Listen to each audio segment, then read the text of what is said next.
At Pals. Well, this is a heavy-duty truck. We did a video on it on Saturday, and Jim is taking the hubs apart on the rear. And if you've ever wanted to see how this comes apart, we're going to show you right now. He's just taken all the carrier bolts out, and now he's tapped it, and he's pulled it.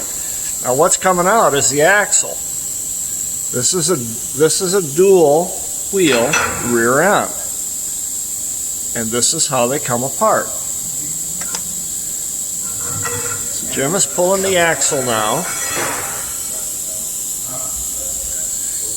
and there it is. Now, of course, you'll check that axle for wear.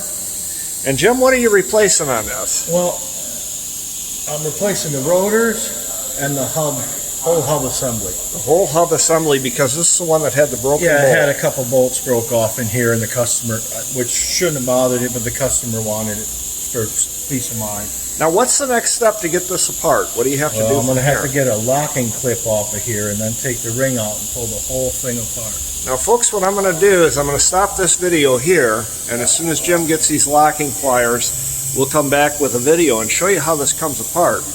You know, I've looked at these for years, and until I saw it done, I was always mystified at how they worked.